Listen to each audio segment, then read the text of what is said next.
জিহান আর মনিরার সম্পর্ক মেনে নিয়েছে মনিরার বাবা। খবরটা পেতে ধারা খুশিতে লাফ দিল। শ্রাবণও খুশি হলো বেশ।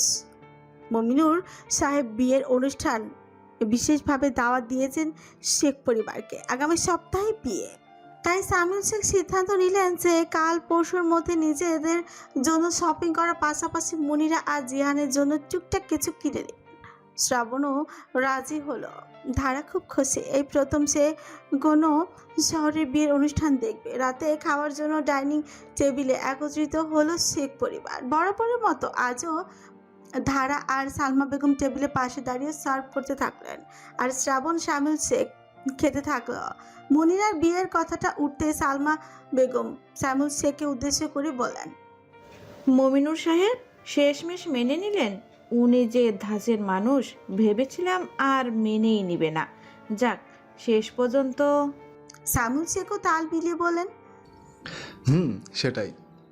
সালমা বেগম এবার জোর গলায় বললেন, কতদিন ধরে শাড়ি কিনি না, তুমি কিন্তু এবারে একটা সুন্দর জামদানি শাড়ি কিনে দিবে আমায়, আর একজোড়া বালাও কিনে দিবে। সামিউল শেখ মাথা নেড়ে ঠিক আছে বললেন। বউয়ের কথা না মেনে উপায় নেই। বাড়িতে থাকতে হলে খেতে হলে বউয়ের কথা মানা ফরজ। শ্রাবণ খাওয়ার ফাঁকে আর চোখে ধারার দিকে তাকালো। এই মেয়েটা তো নিজে থেকে কিছু আবদার করবে বলে মনে হয় না। কি আর করার, নিজে থেকেই দিতে হবে। দেখা যাক শ্রাবণ শেখ বউকে খুশি করতে পারে কিনা, সারপ্রাইজ দিতে পারে কিনা। বেবি বাঁকা হাসলো শ্রাবণ। নিজেই নিজের সাথে চ্যালেঞ্জ নিল। আজ চিংড়ি মাছ রান্না হয়েছে। সামিউল শেখের ভীষণ পছন্দ এই মাছ। সালমা বেগম কথার মাঝখানে শ্রাবণের প্লেটে চিংড়ি উঠিয়ে দিতে চাইলে তাৎক্ষণিক চমকে উঠে ধারা জোর গলায় বলে উঠছে, চিংড়ি মাছ দেবেন না মা, ওনার এতে অ্যালার্জি আছে। মাঝরাতে ঘন মেঘের ফাঁক থেকে জোরে একটা বড়সড় বজ্রপাত মানুষ চমকে যায়। ধারার হুচ করে বলা এই কথাটাতেও উপস্থিত সবাই চমকে থমকে গিয়ে বড় বড় করে তাকালো বেচারে ধারার দিকে। শ্রাবণ কোনো মতেই মুখে থাকা ভাতটা না চিবেই গিলে নিল, তারপর হা করে তাকালো অনাকাঙ্ক্ষিত ভাবে হয়ে যাওয়া তার কাঙ্ক্ষিত বউয়ের দিকে। সামিউল শেখ আর সালমা বেগম একে অপরের দিকে তাকালেন। বেচারি ধারা সবার এমন দৃষ্টি দেখেই মিয়ে গেল।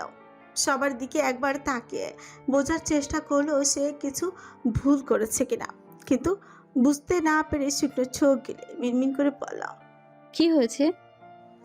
সালমা বেগম হাতের চামচটা আবারও ফিরিয়ে এনে হতবিহ্বল গলাতেই বলে উঠল, শ্রাবণের যে চিংড়িতে অ্যালার্জি, এ কথা তোমায় কে বলল? আমার জানা মতে আজ প্রায় 8 মাস পর চিংড়ি মাছ রান্না করছি আমি, তাও তোমার শ্বশুর পছন্দ করে বলে। কিন্তু আমি তো তোমায় কখনো এই কথা বলিনি। ইনফ্যাক্ট আমার ছেলে তো নিজেও জানে না, হয়তো তুমি জানলে কিভাবে? সালমা বেগম নিজের ছেলের দিকে তাকিয়ে বুঝলেন যে শ্রাবণ আসলেই হতবাক। আসলেই শ্রাবণ নিজেও জানে না, সে তো নিজেও জানে না চিংড়িতে তার অ্যালার্জি। ছোট থেকে এই মাছ এমনিতেই সে খায় না, দু একবার খেয়েছে, তখনই বমি পেয়েছে, কিন্তু অ্যালার্জি নামক কোনো কথা সে তো জানেনি। আর প্রায় 1 বছর যাবৎ সে কখনো চিংড়িও খায়নি। এই মেয়ে জানলো কি করে?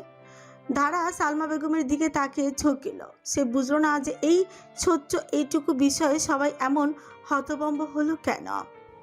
বিষয়টা অস্বাভাবিক লাগলো তার কাছে, কিন্তু গুরুজনেরা যখন জিজ্ঞেস করেছে তাই সে নিজে থেকেই স্বাভাবিকভাবেই বলল, উনি যখন গ্রামে গিয়েছিলেন তখন আমার চাচি ওনাকে চিংড়ি খেতে দিয়েছিল। উনি অবশ্য খেয়েছে, কিন্তু মাঝরাতে আমি ওনাকে হাঁচি কাশি দিতে দেখেছি। এমনকি ওনার শরীরেও অনেক চুলকানি হয়েছিল, তখন বুঝতে পেরেছি। শ্রাবণের এবার মনে হলো এই মেয়ে মোটেও বলদ নয়, মাথায় অবশ্যই অনেক কিছু আছে, নইলে সব কিছুতে এতটা খেয়াল রাখে কিভাবে। সে তো সেদিন ভেবেছিল যে কোনো পোকা গায়ে উঠেছে, এই জন্যই চুলকাচ্ছে, অথচ এই মেয়ে ঠিকই সবটা ধরে ফেলেছে। Good good. এই এক ভালো কাজের জন্য একটু আগের পানিশমেন্টটা মওকুফ করলো শ্রাবণ শেখ, বরং ধারাকে একটা গিফট দেওয়ার পরিকল্পনা করে রাখল। সন্তুষ্ট হলেন সালমা বেগম। আজ তার মনে হলো সামিউল শেখ ধারাকে বাড়ির বউ করে এনে কি ভালো কাজটাই না করেছে। এই একটা সিদ্ধান্ত হয়তো তার নেয়া সেরা সিদ্ধান্ত। বুকটা ভরে গেল সালমা বেগমের। শাশুড়ি হিসেবে নয়, একজন মা হিসেবে নিজের ছেলের সুন্দর ভবিষ্যৎ আজ করতে পেরে তিনি খুশি হলেন। মনে মনে শকর আদায় করলেন। কি আশ্চর্য, ছেলের যে চিংড়িতে অ্যালার্জি, বয়সের ভারে তিনিও প্রায় ভুলতেই বসেছিলেন। যাকে কেউ তো একজন আছে এখন যে কিনা সালমা বেগমের অনুপস্থিতিতে সব কিছু সামলাবে। সালমা বেগম মত বদলালেন। সামিউল শেখকে উদ্দেশ্য করে মিষ্টি করে হেসে বলেন, আমার কিছু লাগবে না, তুমি বরং বৌমাকে দুটো শাড়ি আর সুন্দর সুন্দর সালোয়ার কামিজ কিনে দিও। ধারার তো মনে হয় গহনাও নেই, আমারগুলো তো ভীষণ ভারী, বাসায় পরতে পারবে না। অন্তত ছোট এক জোড়া দুল বানিয়ে দেওয়ার দরকার, নিত্যকার ব্যবহারের জন্য। সামিউল শেখ এতক্ষণ মুচকি হেসে মাথা নিচু করে ভাত খাচ্ছিলেন। এবারও তিনি স্ত্রীর কথার দ্বিমত হলেন। মাথা নেড়ে আগের থেকে বেশি হাসি নিয়ে বললেন, ঠিক আছে। অথচ বিরক্ত হলো শ্রাবণ। আশ্চর্য, বউ তার দায়িত্ব তার, তাই শাড়ি দেবে সে, অথচ এই ভদ্রলোক কিনে দেওয়ার জন্য রাজি হলো কেন? শ্রাবণ শেখের ভালোই উন্নতি হয়েছে, সে ভীষণ হিংসুটে, অন্তত বউ নিয়ে নো কম্প্রোমাইজ মাইন্ড তার। তাই টেবিলে রাখা পানিটাকে শ্রাবণ গলা খাকারি দিয়ে সবার মনোযোগ আকর্ষণ করল। নিজের বাবাকে উদ্দেশ্য করেই বলে উঠল, বাবা, তুমি নিজের বউকে শাড়ি টাড়ি যা যাবতীয় সব কিনে দাও, আমার বউকে আমি দিব। সাইমন শেখ কেবলই নিজের পছন্দের চিংড়ি মাছটা মুখে তুলেছিলেন। একমাত্র ছেলের এমন কথায় ভদ্রলোক আবারও বিষম খেলেন। তড়িঘড়ি করে পানি এগিয়ে দিল ধারা। তারও লজ্জায় কান লাল হয়েছে। শ্বশুর শাশুড়ি স্বামী সবার এক এক রকম কথায় সে এক এক রকম প্রতিক্রিয়া দেখাচ্ছে। সাইমন শেখ ছকছক করে পানি খেলেন। হতভম্ব হয়ে ছেলের দিকে তাকিয়ে রইলেন কিছুক্ষণ, তারপর চাপা কণ্ঠে বলে উঠলেন, দিন দিন তোমার কথাবার্তা এমন লাগাম ছাড়া হচ্ছে কেন? ঠোঁটে তালা ঝুলাও, বাপ হই তোমার, একটু তো লজ্জা করো। আমার বউ, তোমার বউ, এসব কেমন কথাবার্তা? শ্রাবণ প্রিয় কোচকে তাকিয়ে রইল, আবারও নির্বিকার হয়ে বলে উঠল, আমি কি বলেছিলাম বিয়ে দাও আমায়? সব দোষই বিয়ের। আর আমাকে মোটেই ঘুরিয়ে পেঁচিয়ে নির্লজ্জে বলো না বাবা, আমি যথেষ্ট জেন্টলম্যান। বিশ্বাস না হলে নিজের বৌমাকে জিজ্ঞেস করে দেখো। নিজের কথা শুনেই চোখ বড় বড় করে তাকালো ধারা। এইসব ঝামেলায় সে একদমই থাকবে না, তাই তার ধীরে সুস্থে লুকিয়ে পড়ল সালমা বেগমের পেছনে। সাইমুল শেখ হতাশ হলেন, সিদ্ধান্ত নিলেন আর যাই হোক না কেন এই ছেলের সাথে তিনি আর এক টেবিলে খেতে বসবেনই না। ছেলেটার মুখে তালা ঝুলানো অত্যন্ত গুরুত্বপূর্ণ, নইলে মুখ ফসকে কখন কি বলে ফেলে তার কোনো গ্যারান্টি নেই। সাদিক নিজের কথা রেখেছে, সে আসলেই ভোর নাগাদ বাড়ি থেকে বের হয়ে ওই নাপিতটাকে খুঁজে বের করে। শুধু তাই নয়, জুতো পেঁচানোর পাশাপাশি এক চোখ থেতলেও দিয়েছে। বিষয়টা ভয়ানক, তবে সাদিকও প্রতিজ্ঞাবদ্ধ। তার শরীরে যে এত জোর, এত সাহস, এত জোশ, তা সে নিজেও এতদিন জানতো না। তার বউ, তার কণিকাকে এই ছেলে কষ্ট দিয়েছে, গায়ে হাতও চেষ্টা করেছে। এগুলো মাথায় আসতেই সাদিকের গা জলজল করে আগুন জ্বলতে থাকলো। তাই নিজেকে সামলাতেও না পেরে নাপিত যাকে এমন মার মেরেছে, শেষে সে আধমরা অবস্থা হসপিটালে চলছে। সূর্য ওঠার ঠিক আগ মুহূর্তে সাদিককে এলোমেলো ধুলো ভরা অবস্থায় ঘরে ঢুকতে কেবল দেখলো চোখ খুলে তাকানো কণিকা অবাক হয়, মিনমিন করে জিজ্ঞেস করে, কোথায় গেছিলেন? সাদিক রাগী, অস্থির, অধৈর্য, কিন্তু কণিকার কণ্ঠে তার হৃদয় এক মুহূর্তের শিরশিরে টুপটাপ ফোটায় পাতার মতো ভিজে গেল। প্রশান্তিতে ভরল বুক। সে এগিয়ে এসে কণিকার এলোমেলো চুলগুলো গুছিয়ে দিতে দিতে বলল, এবলিস্টারে শাস্তি দিয়ে আইছি, হাত ভাঙ্গা দিছি, চুল ছেঁড়া দিছি, চোখ উঠায় ফালাই দিলে তো আমার জেল হয়ে যাইতো, তাই চোখ থেতলা দিয়ে আইছি। খুশি হয়েছো তুমি? সাদিক এমন করে কথাগুলো বলল যেন কণিকা কোনো ছোট বাচ্চা, আর সে খেলনা নিয়ে কান্নাকাটি করছে বিধায় এসব করে আসলো সাদিক। অথচ কণিকা হা হয়ে তাকালো, ভয়ত চোখ নিয়ে অবিশ্বাস্য দৃষ্টি ফেল, কাপা গলায় বলে উঠল, আপনি আপনি মারামারি করে আইছেন, তাও এই ভোরবেলা? সাদিক মুচকি হাসি নিয়ে চোখ পাকিয়ে বলল, কেন, তুমি কি মনে করছো আমি মারপিট করতে পারি না? এ কথা 100% সত্য। কণিকা আসলেই ভেবেছিল এই সাদাসিধা লোকটা মারপিট করতে পারে না। আরে বাবা, মারপিট তো দূরের কথা, হয়তো উঁচু গলায় কথা বলতে পারে না, অথচ চোখ থিতলে দেওয়ার মতো একটা ভয়ানক কাজ করে এসেছে লোকটা। কি সাবলীল ভাবে আবার জানতেও চাইছে কণিকা খুশি কিনা। এক মুহূর্তের জন্য কণিকার ইচ্ছে করলো আবার ঘুমিয়ে যেতে, স্বপ্ন দেখতে পারে। এটা তো স্বপ্ন হতে পারে, তাই না? সাদিক কণিকার চেহারায় অবিশ্বাস্য অভিব্যক্তি দেখে ফিক করে হেসে ফেলল। কণিকার গাল টিপে দিয়ে বলল, বাচ্চাদের মতো ফ্যাল ফ্যাল করে তাকায় আছো কেন? খুশি হও নাই? এখনো কষ্ট হচ্ছে? কণিকার চোখে মিশে থাকা অবিশ্বাস কেটে না যেতে সাদিক অদূরে কাঁধ ঝাঁকানির ভঙ্গিতে দাঁড়িয়ে রইল। ধুলো মাটি মিশা চেহারাটা যন্ত্র যতটা ক্রুদ্ধ ততটাই এখন রকমারি শান্ত, যেন ঝড় পূর্বের স্নিগ্ধতা ফিরে এসেছে তার মধ্যে। সে আরো একটু এগিয়ে এসে কণিকার কাছে হাত রাখল, হালকা করে চাপ দিয়ে বলল, বললা না তো খুশি হও নাই? কণিকা এবার শিওর কোল ভরা কাঁপুনি আর অবর্ণীয় অস্থিরতা নিয়ে বলল, আপনি এসব করতে পারলেন? এখন যদি ওই পুলিশকে গিয়ে জানাই? সাদিক কণিকার চোখে গভীর কিছু খুঁজতে চাইল, কিন্তু পেল না। বেঁচে বড্ড পোকা, বেশ পোকা শোকা, তাই সে আর কিছুই বলল না। দু হাতে কণিকার গালের দুপাশে রেখে চোখে চোখ ফেলে বোঝানোর ভঙ্গিতে বলে উঠল, এসব নিয়ে তোমারে দুশ্চিন্তা করতে হবে না কণিকা, আমি আছি তো, তুমি নিশ্চিন্তে থাকো। আর হ্যাঁ, আমরা খুব তাড়াতাড়ি এখান থেকে চলে যাবো। এখন তুমি কও, আমারে কও, কোথায় থাকবার চাও? গ্রামে, অন্য জায়গায় নাকি শহরে? কণিকা এমন প্রশ্নের উত্তর দিতে প্রস্তুত ছিল না। সে আবার অবাক হয়ে তাকে বলল, আপনি চাকরি পাইছেন? পাইছি। কণিকা উদ্গ্রীব হলো। কিসের চাকরি? প্রশ্নটা এড়িয়ে গেল সাদেক, ঠোঁট ফিচে আমতা আমতা করে বলল, ভালো চাকরি, অন্তত তোমারে খাওয়াইতে পারবো। কণিকা সরল মনে প্রশ্ন করলো, তাহলে তো আপনাকে শহরে থাকতে হবে, তাই না? সাদিক এবারও মাথা নেড়ে বলল। হ্যাঁ, ঠিক ধরছো। কণিকা অত কিছু ভাবলো না, আর সাদিকের দিকে তাকে মিনমিন করে আবদার করে বসল, আপনি যেখানে থাকবেন আমি আপনার সাথে সেখানেই থাকবো। আপনাকে ছাড়া থাকতে ভালো লাগে না, আপনি ছাড়া কেউ ভালো না। এবার আমারে রাইখা গেলে আমি মইরা যাবো। সাদিকের বুকটা মোচড় দিল। তৎক্ষণাৎ সেও চায় না কণিকাকে রেখে থাকতে।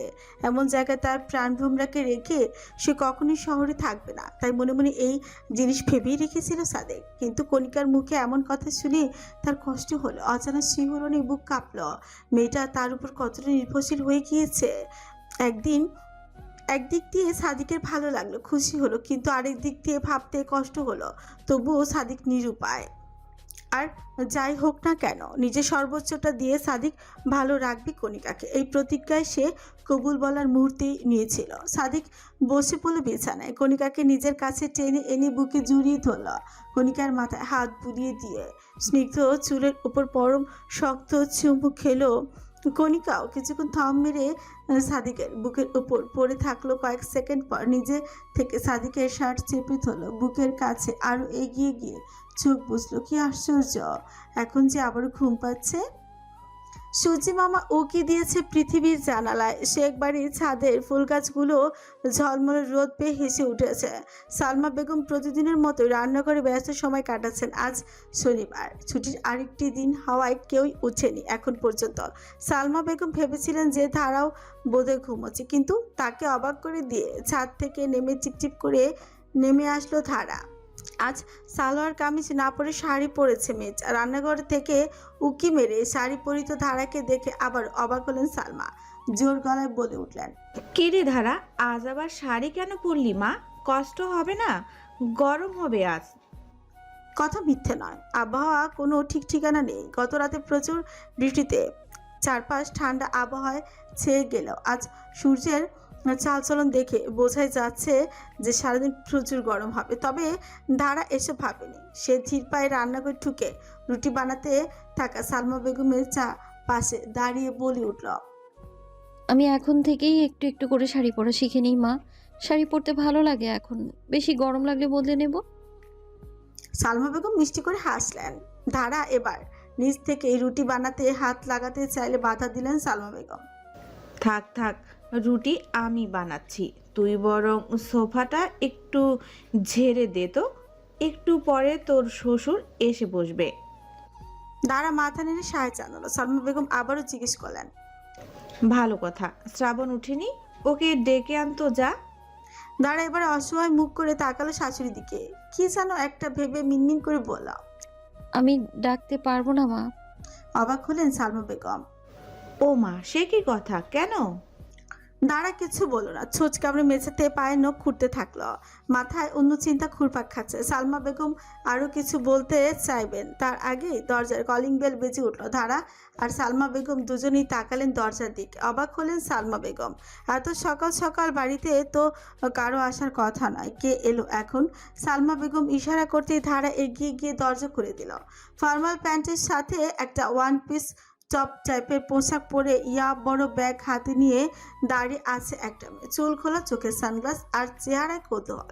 ফিরকুচকে তাকিয়ে থাকলো মেয়েটি। এদিকে অপরিচিত মেয়েলি মুখ দেখে চিটপিট করে তাকালো ধারা। এই মেয়ে আবার কোন ক্ষেতের সাদা মূলা? কখনো তো দেখেনি আগে। ফিরকুচকে সন্ধিয়ান কণ্ঠে জিজ্ঞেস করলো, আপনি কে? আগন্তুক মেয়েটির ছোট কামড়ে ভাবলো কিছু একটা। সেও মনে হয় ধারাকে নিয়ে চিন্তিত। এরপর চোখের সানগ্লাসটা খুলে জিজ্ঞেস করলো, সালমানটি বাসায় নেই? ধারা কিছু বলার আগে সালমা বেগম রান্নাঘর থেকে হাঁক ছোলেন। কি রে ধারা, কে এসেছে? আগন্তুক মেয়েটি সালমা বেগমের কণ্ঠ শুনল। মেয়েটির মুখে এবার হাসি দেখা গেল। সেও নিজের জোর চেঁচিয়ে ডেকে উঠল, আন্টি, আমি ইকরা। সালমা বেগম কিছুক্ষণ তবদা মেরে থাকলেন। এরপর মাথায় আঁচলটা গুজে বেরিয়ে এলেন রান্নাঘর থেকে। সদ্য বানানো গরম রুটি বেলনটা চাকিটা ছেড়ে দিয়েই দৌড়ে গেলেন দরজার কাছে। চোখে মুখে উচ্ছ্বাস আর বিস্ময়ের মিশ্র ছাপ। দরজার কাছে দাঁড়িয়ে থাকা মেয়েটিকে দেখে যেন তার মুখে হাসি ফুটে উঠল নিচ থেকেই। আরে ইকরা যে তুই, কি আশ্চর্য, হুট করে চলে এলি, কিছু জানাসনি তো?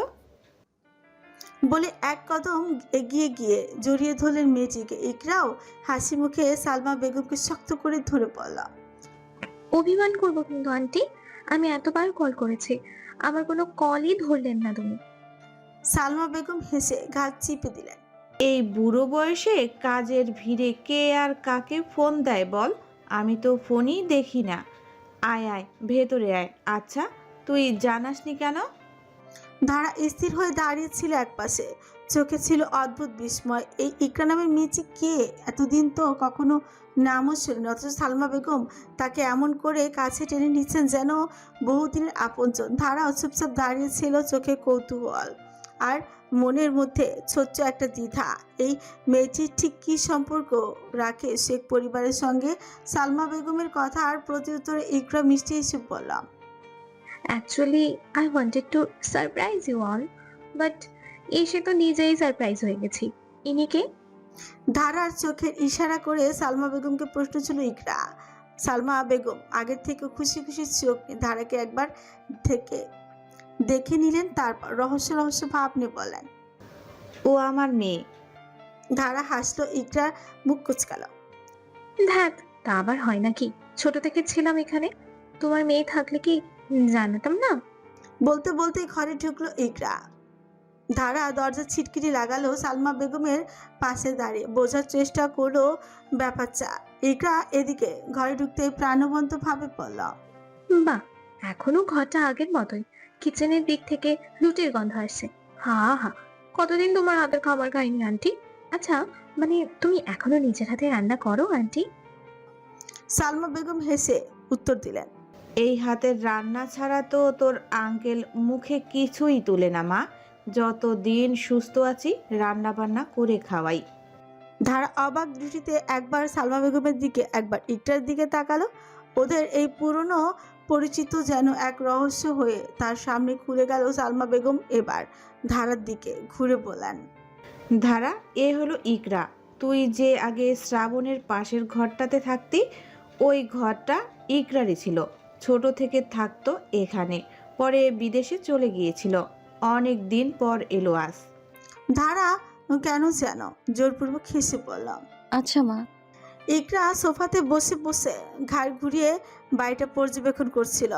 ধারার মুখে মা ডাক শুনে চমকে তাকালো সালমা বেগমের দিকে।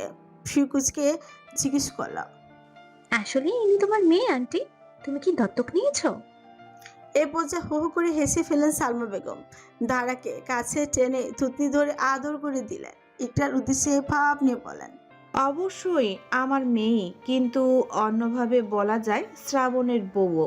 ভাবি হয় তোর। বলে আরেক দফা হাসলেন ভদ্রমহিলা। ইকরা চমকে গেল কিনা এক মুহূর্তের জন্য বোঝা গেল না, তবে মুখটা অন্ধকার হয়ে গেল, খানিক স্তব্ধ হয়ে কিছুক্ষণের জন্য তাকিয়ে রইল ধারার মুখের দিকে। এরপর যন্ত্রের মতো ছুট নেড়ে পড়ল। শ্রাবণের বিয়ে দিয়েছো আন্টি? সালমা বেগম খুব খুশি খুশি মনে বললেন, হ্যাঁ রে, তুই তো দেশের বাইরে ছিলি বলে জানিস না। সত্যি বলতে অনেকেই জানে না। রিমসে আরেকটা ঘটনা আছে বিয়ে নিয়ে, বুঝলি? পরে বলবো সব। তবে ধারা ভীষণ লক্ষ্মী জানিস। প্রথমে তো শ্রাবণ মেনেই নিবে না এমন এক ভাব। তখন তোর ঘরে থাকতে দিয়েছিলাম ধারাকে। ছেলে আমার ঠিক সময়ে সুবুদ্ধি অর্জন করেছে, এখন আর বউ ছাড়া কিছু বোঝেই না।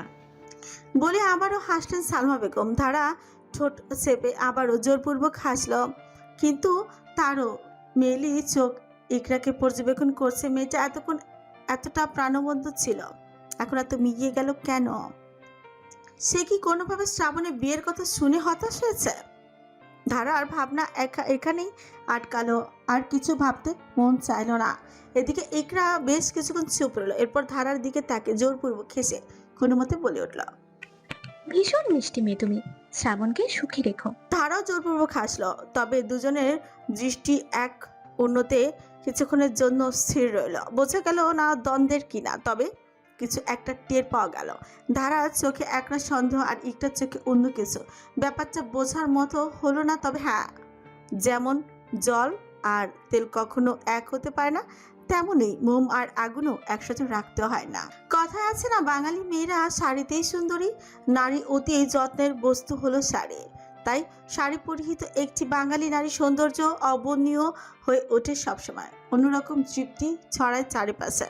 ধারা একজন বাঙালি নারী বলেই হয়তো আজও তেমনটাই হয়েছে। শাড়িতে তার বয়স লুকিয়ে গিয়েছে।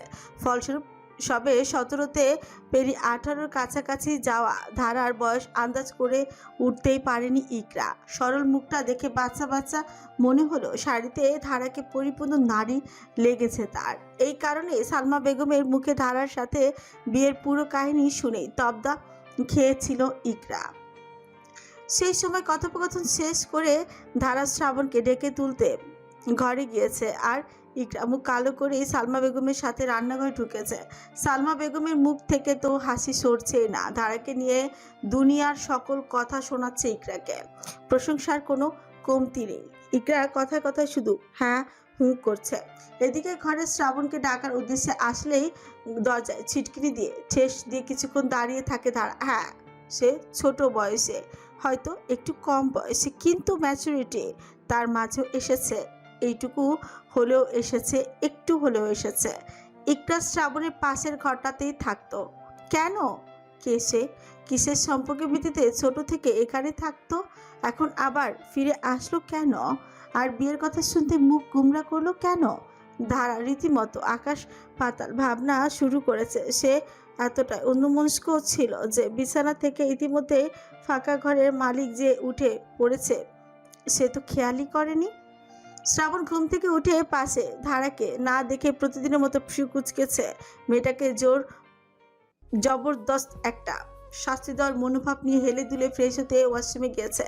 মুখ হাত মুছতে মুছতে ওয়াশরুমে থেকে বের হয়ে ধারাকে দরজা ঠেস দিয়ে দাঁড়িয়ে থাকতে দেখে কিছুটা অবাক হয় শ্রাবণ।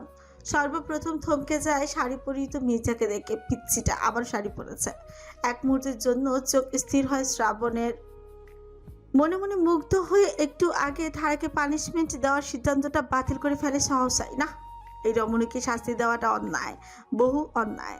শ্রাবণ শেখ তো জেন্টলম্যান, সে বউকে শাস্তি দেয় না, আদর দেয়। সেটাই দেবে, আবার দেওয়ার ক্ষেত্রে শ্রাবণ শেখের মনো ভীষণ বড়। কারণ কবি বলেছেন, ভোগে নয় দেখি সুখ। কিন্তু এত সুন্দর শাড়ি পরিহিত মেয়েটাকে দেখে কেন যেন শান্তি পেল না শ্রাবণ। কিছু একটা ফাঁকা ফাঁকা লাগলো। ভালো করে তাকাতেই লক্ষ্য করলো রমণীর ছোটে হাসি নেই, মুখে রাজ্যের সব আদা নেমেছে। এইবারে চিন্তিত হলো শ্রাবণ। তোয়ালেটা চেয়ারের উপর রেখে ধারার দিকে এগিয়ে এসে জিজ্ঞেস করল। ধারা, কি হয়েছে? ঘুম থেকে কখন উঠেছ? অন্যদিকে চিন্তায় মগ্ন তাকিয়েছিল ধারা। শ্রাবণের গলা শুনতে চমকে গিয়ে কোনো মতে বলল। কে যেন এসেছে, আপনি চিনেন হয়তো, মা ডাকছে আপনাকে। শ্রাবণ ফ্রিকুচ গেল। সেটা পরে হবে, আগে তোমার কি হয়েছে সেটা বলো। মন খারাপ? মুখের এই অবস্থা কেন? ধারা এড়িয়ে যেতে চাইলো বিষয়টা, তাই আমতা আমতা করতে বলল। না না, আমার আবার কি হবে, কিছুই হয়নি। বলতে বলতে আঁচলটা দিয়ে কপালে ঘাম মুছল ধারা। শ্রাবণের কপাল সুকুচিত হলো। সে মোটেই বোকা নয়, আর সে এটাও জানে যে তার ধারা এভাবে মুখ গোমরা করে থাকার মেয়ে নয়। সরল একটা আভা সবসময় ধারার চেহারা চকচক করে, যা মুগ্ধ করে শ্রাবণকে। সেটা তো এখন খুঁজে পাচ্ছে না। ধারা মনে হয় বুঝলো, তাই আমতা আমতা করে সরে যাওয়ার চেষ্টা করে বলল। দেখি আমি নিচে যাই, আপনি ফ্রেশ হয়ে নিচে আসুন। বলেই তারা ছিটকেনি খোলার জন্য হাত বাড়লো। ধারার এমনই পালাই পালাই ভাব দেখে অস্থির হলো শ্রাবণ। দরজা খোলার জন্য ধারার বাড়ির হাতটা ফট করে ধরে নিজের মুঠোয় নিল, মেয়েটাকে ঘুরিয়ে নিজের সাথে মিশিয়ে নিল। ধারার পিঠ ঠেকলো শ্রাবণ শেখের বুকে। হুট করে এমন ছিটকে কাছে টেনে নেয়াতে অপ্রস্তুত ধারা শুকনো চোখ গেল। কেই হারিয়ে নিজেকে ছেড়ে দিল পুরুষটির বুকে। শ্রাবণ এবার শাড়ির উপর দিয়ে ধারার পেট চেপে ধরল, ঘাড়ের কাছে মুখ এনে দীর্ঘশ্বাস ফেলে বিড়বিড় করে বলে উঠল। এভাবে কষ্ট দেবেন না মিসেস শেখ, আপনি জানেন না আপনাকে ছাড়া আমি কতটা অসহায়। দেখুন, শ্বাস ভারী হয়ে আসছে। সকাল সকাল আপনার স্নিগ্ধ চোখ জোড়া না দেখে এভাবে গোমরা মুখে থাকলে তো আমার কষ্ট হয়, বলছেন না সেটা? ধারার ঠোঁট কামড়ে মিয়ে গেল কানের কাছে। লোকটা শ্বাস প্রশ্বাস পড়ছে তীব্র গতিতে। নেয়াটা অসহ্যকর হয়ে যাচ্ছে। কেমন যেন গুটিয়ে এলো মেচে পিটপিট করে বলল সেও। ছেড়ে দিন, আমি নিচে যাব। শ্রাবণ আরো কাছে এগিয়ে এলো, মুঠোয় থাকা ধারার হাতটা আরেকটু চেপে ধরে ধারার কানের কাছে এসে ছোট লাগে ফিসফিস করে বলল। হুম, বউকে ছাড়তে নেই। বলো না সোনা, কি হচ্ছে তোমার? কে কিছু বলেছে? আমার কোনো কথায় মন খারাপ করেছ? আমি কি কিছু করেছি? আমায় বলো লক্ষ্মী বউ।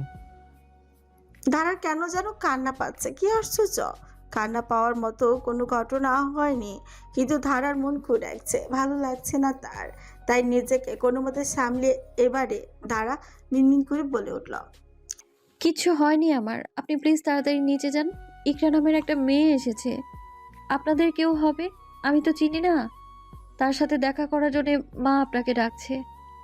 ঘটনা কি হলো জানা নেই ধারার, কিন্তু ইকরার নামটা শোনা মাত্র নিজের মুঠোয় শক্ত করে ধরে রাখা হাতটা ধীরে ধীরে ফট করে ছেড়ে দিল শ্রাবণ। কিছুটা সরে গিয়ে তড়িঘড়ি করে বলল।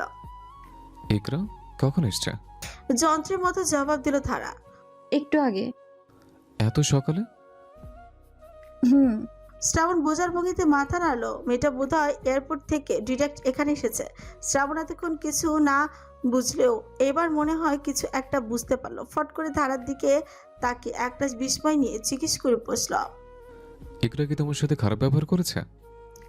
শ্রাবণের কণ্ঠে হঠাৎ এমন শক্ত কথা শুনে ধারা কিছুক্ষণ চুপ রইল, তারপর ভেবে মাথা নেড়ে বলল, না। শ্রাবণ মনে হয় স্বস্তি পেল। চোখ গোল করে দীর্ঘশ্বাস ফেলে গায়ে থাকা টি শার্টটা বদলে নিয়ে একটা শার্ট পরল। ধারাকে দরজার কাছে দাঁড়িয়ে রেখেই নিজের চুল আয়নার সামনে দাঁড়িয়ে ঠিক করলো। এরপর ধারার কাছে এসে কপালে চুমুখে বলল। তুমি যে কোনো কিছু নিয়ে আপসেট তা বুঝেছি। আগে নিচে গিয়ে ইকরার সাথে দেখা করে আসি, তোমার কেসটা পরে দেখছি আমি। এসো, পরিচয় করিয়ে দেবো। ধারা ফ্রিকুজকে তাকিয়ে শ্রাবণের কথাগুলো শুনল, তারপর মাথা নেড়ে শ্রাবণের সাথে নিচে চলে গেল। কিন্তু কিছু একটা আবারও চোখে পড়লো ধারার, কিছু একটা আবারও মনে খটকা দিয়ে গেল, কিন্তু ধরতে এবারও বেচারি অক্ষম। আর যাই হোক না কেন, ধারা একজন মেয়ে, আবার একজন স্ত্রী, তাই একটুখানি সন্ধিহান হওয়াটা অস্বাভাবিক নয়। আবার অতিরিক্ত কোনো কিছুই তো ভালো নয়। প্রাকৃতিকভাবে সব কিছু একটা ভারসাম্য রয়েছে, তাই উচিত হবে সেই ভারসাম্যটা বজায় রাখা। তৃতীয় ব্যক্তি যখন কোনো সম্পর্কে প্রবেশ করে তখন সেই বন্ধনে ফাটল ধরাটা নিতান্তই স্বাভাবিক। তাই প্রত্যেকটা মানুষের প্রতিটি সম্পর্কের বন্ধন ধরে রাখতে তৃতীয় ব্যক্তিকে ঘৃণা করে। ধারা কি কোনোভাবে ইকরাকে তেমনভাবে দেখছে, কিন্তু শ্রাবণ এখনো বোঝেনি সেটা। কারণ ইকরা সামিউল শেখের চাচাতো ভাইয়ের মেয়ে। ইকরার বাবা ইসমাইল শেখ প্রবাসী, তার স্ত্রী মারা গিয়েছে ইকরার জন্মের সময়। সেই সময় সামিউল শেখই ছিলেন ভাইদের মধ্যে সবচেয়ে সচ্ছল। তাই দায়িত্ববোধ থেকেই হোক বা মানবিকতা থেকেই হোক না কেন, তিনি নিজ থেকে ইকরার সম্পূর্ণ দায়িত্ব নিয়েছিলেন। মেয়ের মতন করে না দেখলেও ভাতিজির পরিচয় বাড়িতে জায়গা দিয়েছিলেন। তাই ছোট থেকে শ্রাবণ আর ইকরা একসাথে বড় হয়েছে। সমবয়সী ছিল তারা, একই শ্রেণীতে একসাথে পড়াশোনা করেছে। ইকরা এখনো মনে পড়ে ছোটবেলায় গুচি গুচি পায়ে শ্রাবণ আর সে একসাথে হাত ধরে স্কুলে গিয়েছে, খেলাধুলা করেছে, হাওয়ায় মিঠাই খেয়েছে, কত স্মৃতি জমিয়েছে তারা একসাথে। কিন্তু বড় হওয়ার সাথে সাথে সময় আর সম্পর্ক বদলায়। দুজনে যখন প্রাইমারি স্কুল পড়াশোনা করে 5 পাস করলো, তখনই শ্রাবণ বয়েজ স্কুলে ভর্তি হয়ে যায় আর ইকরাকে গার্লস স্কুলেই ভর্তি করিয়ে দেয় সামিউল শেখ। যদিও একই কোচিংয়ে পড়তো তারা। এভাবে পুরো 10টা বছরের স্কুল জীবন তারা একই সাথে কাটিয়েছে বলা যায়। এমনকি বিদেশেও পাড়ি দিয়েছিল একসাথে, কিন্তু দেশে ছিল আলাদা। তাই ব্যস্ততা ও যোগাযোগ অনেকদিন হয়নি। তবে হ্যাঁ, নারীর সবচেয়ে বড় দুর্বলতা হলো ভালোবাসা এবং যত্ন। ছোট থেকে শ্রাবণ ইকরার প্রতি একটা ভালো মনোভাব পোষণ করত। ইকরার প্রতি যত্নশীল ছিল সে। একসাথে স্কুল থেকে যাওয়া সময় ইকরা আর যতবার হোঁচট খেত ততবার ধমক দিয়ে হাত চেপে ধরত শ্রাবণ।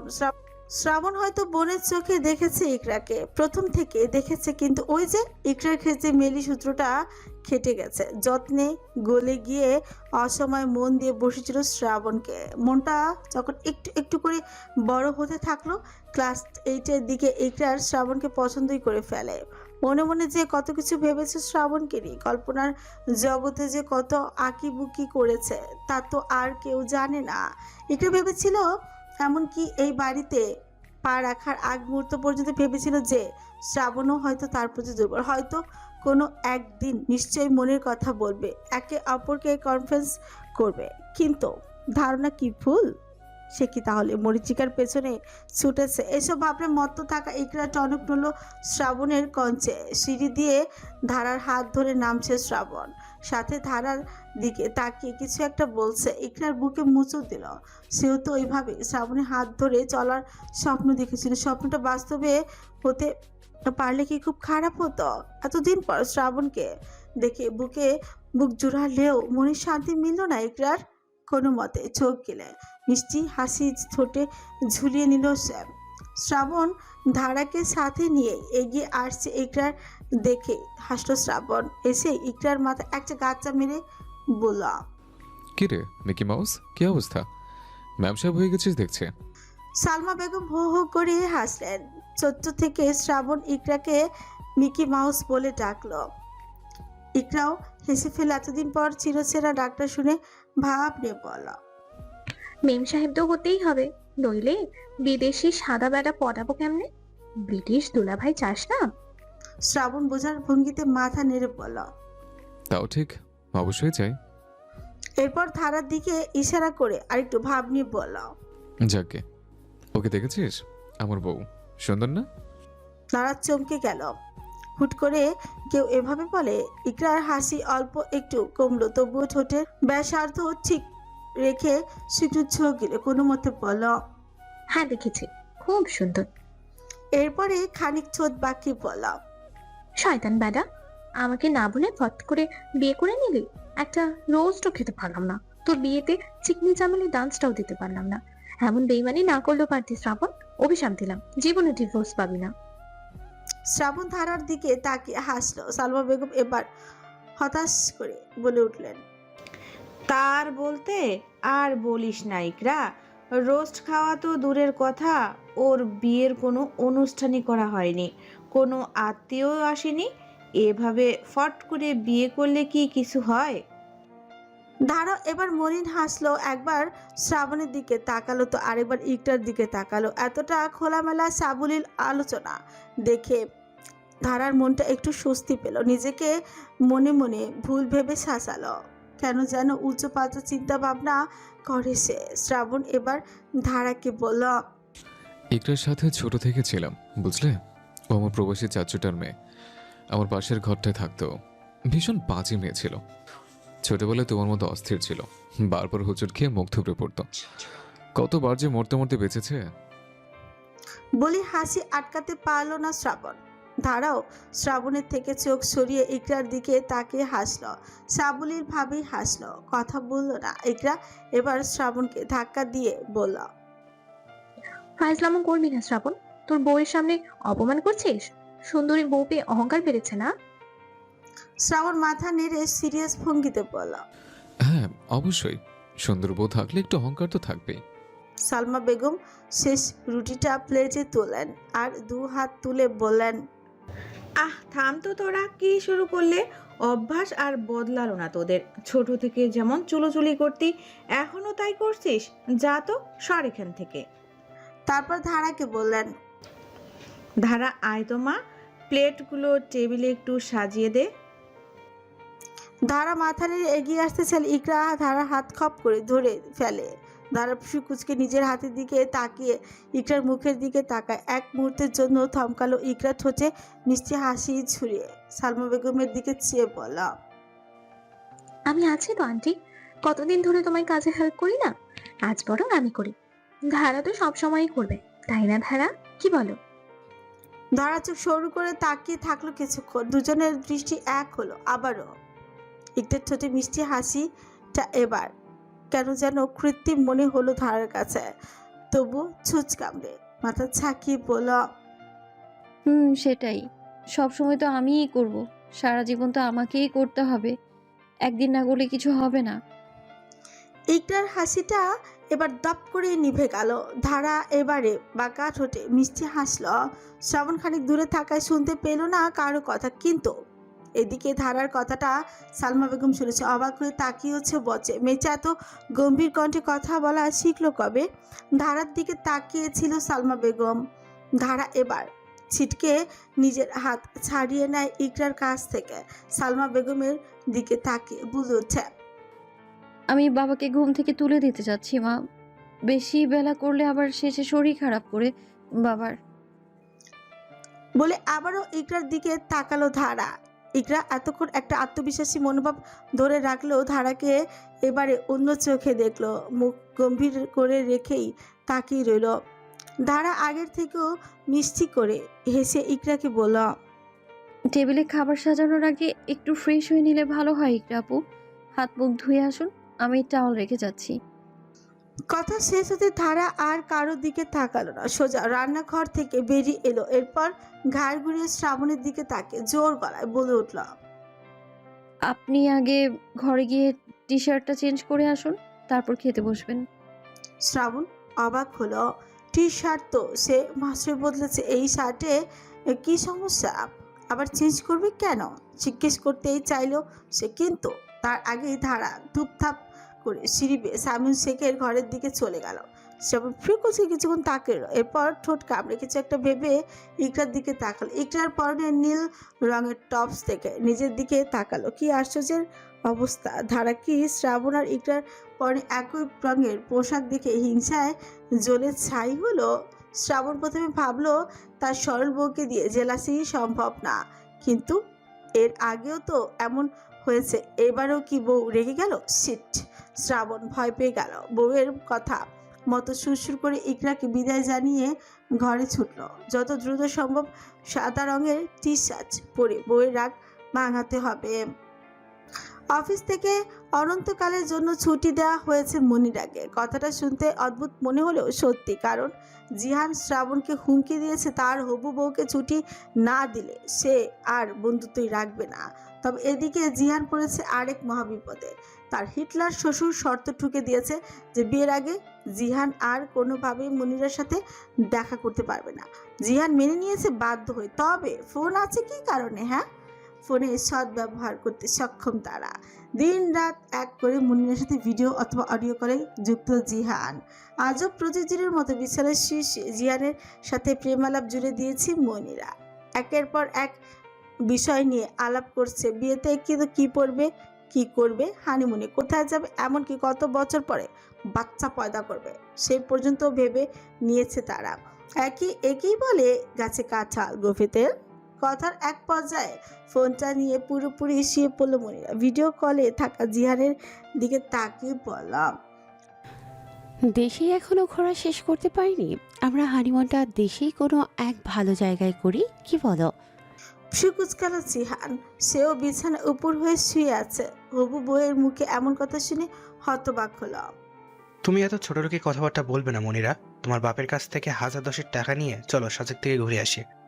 মনিরা মুখ ভেঙচিয়ে চেনে চেনে বলল, আসে আমার লাট সাহেব সাজেক যাবে, তাও আবার 10,000 টাকা দিয়ে।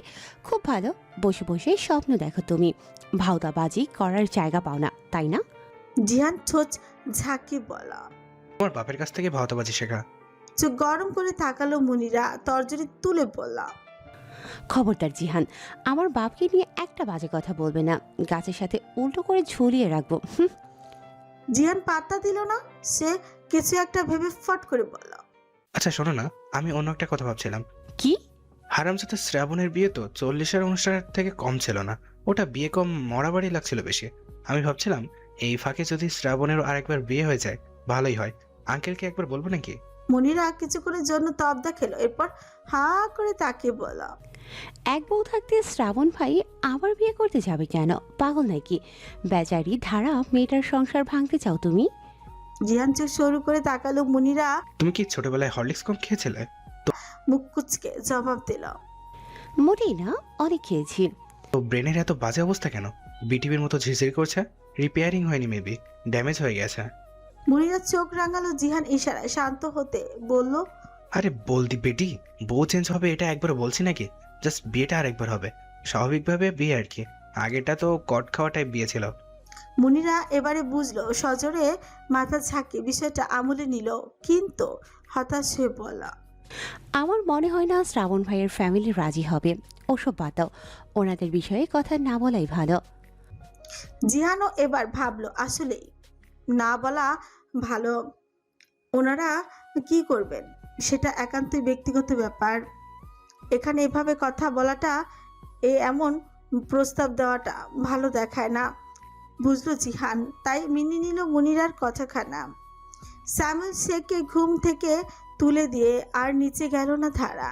ঘরের দিকে এগুলো কেবলই একটা সাদা শার্ট পরে ঘর থেকে বেরিয়েছে শ্রাবণ।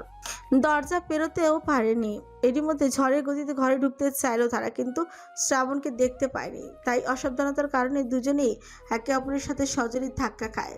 বলিষ্ঠ দেহের অধিকারী শ্রাবণ একটু নড়েনি, কিন্তু ছোটখাটো গরনের বেচারি ধারা ছিটকে পড়ল। শ্রাবণ কিন্তু তো দায়িত্বশীল, ফট করে বই সুনিপুণ কোমরখানা চেপে ধরে নিজের কাছে টেনে নিল। এক হাত দিয়ে ধারার মাথায় ধরে নিজের বুকে চেপে ধরল। ধারার মুখ তুলে তাকালো শ্রাবণের দিকে। শ্রাবণও কাতর চোখে তাকালো, বোঝাতে চাইলো, তোমায় হোঁচট খাওয়া থেকে বাঁচিয়েছি, এবারে ক্ষমা দাও। কিন্তু হলো না। তাই শ্রাবণও ঠোঁট চেপে কাতর নয়নে তাকিয়ে রইল বউয়ের দিকে। কিন্তু আজ কেন যেন দৃষ্টিটা ভিন্নভাবে মিলিত হলো। আজ শ্রাবণের চোখে একটা অসহায়ত্ব, কাতরতা, আর ধারার চোখে স্পষ্ট অভিমান, আগুন। শ্রাবণ তবুও ছাড়ল না ধারাকে, কোনো মতে বলল, একটু হলেই তো পড়ে যেতে। আস্তে ধীরে চলো। অতি তড়িঘড়ি করে কোথায় যাচ্ছ? ধারা নিজেকে ছাড়িয়ে নিয়ে সরে আসলো, কোনো জবাব না দিয়ে পেছনে ঘুরে ঢুকে পড়ল। শ্রাবণ অস্থির হয়ে পিছু নিল। দেখো ধারা, আমি সাদা টি শার্ট পরেছি, কেমন লাগছে? এটা নতুন। ধারা বিছানায় বালিশে হাত দিয়ে নিয়ে ছাড়তে থাকলো, কোনো দিকে না তাকিয়ে বলে উঠল, আপনার টি শার্ট, যা খুশি তাই পরুন, আমি কি বলবো আর? শ্রাবণ দীর্ঘশ্বাস ফেললো, এগিয়ে গিয়ে ধারার পাশে দাঁড়িয়ে বলল, রাগ করছো কেন? কি হয়েছে? ধারা পুরোপুরি চেঁচাতে গেল, জোর গলাতেই বলল, আশ্চর্য, কি হবে আমার? কিছুই তো হওয়ার কথা না। বারবার এক কথা কেন বলছেন? আমি কি বলেছি একবারও যে কিছু হয়েছে? ধারার এমন বকবকানি দেখে শ্রাবণ এবারে ফট করে মেয়েটাকে নিজের কাছে টেনে নিল, আগের থেকেও বেশি শক্ত করে চলন্ত ঠোঁট দুটো আঙুল রেখে মিষ্টি সুরে পড়ল। শ্শ্, হয়েছে হয়েছে, এমন অস্ত্র হলে চলে ম্যাডাম? আপনি কি জানেন যে কিছু একটা পুড়ছে? আমি সকাল থেকে পুরো পুরো গন্ধ পাচ্ছি। তারা ফ্রিকুচকাল। মানে? শ্রাবণ আর জ্বালাতে চাইল না মেয়েটাকে, কপালে আঙুল বুলিয়ে দিয়ে বলে উঠল, তুমি নিজে উপলব্ধি করো তো বউ, কেন এমন করছো? ধারা নিজেও জানে না সে কেন এরকম করছে। সে নিজেও চিন্তিত হলো কেন সে এমন করছে। কিছুই তো হয়নি, কারণ খুঁজতে গিয়ে ধারা আবিষ্কার করলো যে ইকরা তার কোনো মতেই পছন্দ হচ্ছে না। ইকরাকে না কোনোভাবে ভালো লাগছে না। কেন? শ্রাবণ তো বললোই যে ছোটবেলার বন্ধু, আর তার সামনে তো কথা বললো, তবে এমন অদ্ভুত আচরণ ধারা কেন করছে? ধারা প্রশ্নটা নিজেকেই করলো ধারা, সাথে সাথে মিলিয়ে গেল আসলে বাচ্চামির জন্য সে এতক্ষণ অনেক দূর পর্যন্ত কোনো কারণ ছাড়াই ভেবেছে। বিষয়টা উপলব্ধি হতেই শান্ত হলো ধারা, কোনো মতে চোখ তুলে তাকালো শ্রাবণের দিকে, বাচ্চাদের মতো মুখ করে জিজ্ঞেস করলাম, ইকরা আপু আপনাকে ভাইয়া বলে না কেন? শ্রাবণ কামড়ে ঠোঁট কামড়ে হেসে ফট করে বলল, কারণ আমরা সমবয়সী, একই ক্লাসে পড়েছি। ঠোঁট উল্টালো ধারা, মাথা নাড়ালো। এমনিতেই তো অনেক অন্য কিছু বলার চেষ্টা করছে কিন্তু পাচ্ছে না, শেষমেশ বলি বসলো ধারা। শ্রাবণের দিকে তাকিয়ে বলল, ইকরা আপু ভীষণ ফর্সা আর সুন্দর। উনি এত ফর্সা কেন বিদেশিদের মতো? বলতে বলতে নিজের হাতের দিকে তাকালো ধারা। শ্রাবণ চোখ বড় বড় করে তাকালো। কি সর্বনাশ! তার বউ ভেবেছে সাদা চামড়ার দেখে শ্রাবণ শেখ হোঁচট খাবে। শ্রাবণ এবার হাসি আটকাতে পারল না, হু হু করে হাসিতে জড়িয়ে ধরলো ধারাকে। ধারার মাথাটা নিজের আদুরে হাত বুলিয়ে দিয়ে কানে কানে একটা ছোট্ট চুমুকে মিনমিন করে বললাম, কবে বড় হবেন ম্যাডাম? কবে বুঝবেন আমার অস্থিরতা?